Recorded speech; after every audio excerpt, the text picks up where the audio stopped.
বর্ণিত আছে হযরত দাউদ আলাইহিস সালাম যখন পাহাড়ের নির্জনতায় আল্লাহর তাসবিহ পাঠ করছিলেন, তখন তিনি একটি গুহার সন্ধান পেলেন।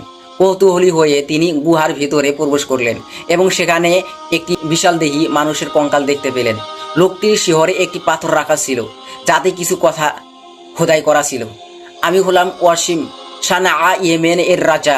আমি 1000 বছর এই দুনিয়া শাসন করেছি। আমি 1000 শহর জয় করেছি এবং 1000 শক্তিশালী বাহিনীকে পরাজিত করেছি।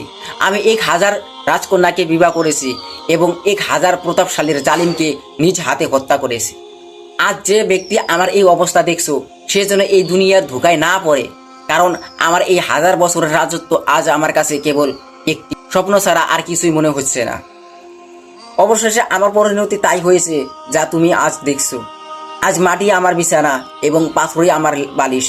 সুতরাং আমাকে যে দেখছো, সে যেন দুনিয়ার চাকচিক্যে প্রলুব্ধ নাও হও, যেমনটি আমি হয়েছিলাম।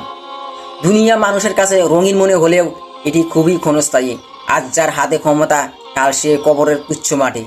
1000 বছরের রাজত্ব আর অগাধ সম্পদ কিছুই সাথে যাবে না, কেবল পড়ে থাকবে একটি কঙ্কাল আর কিছু স্মৃতি। হযরত দাউদ আলাইহিস সালাম এর এই ঘটনা আমাদের মনে করিয়ে দেয় যে আসল ঠিকানা পরকাল, যার জন্য প্রস্তুতি নেওয়া প্রতিটি মুমিনদের একান্ত কর্তব্য।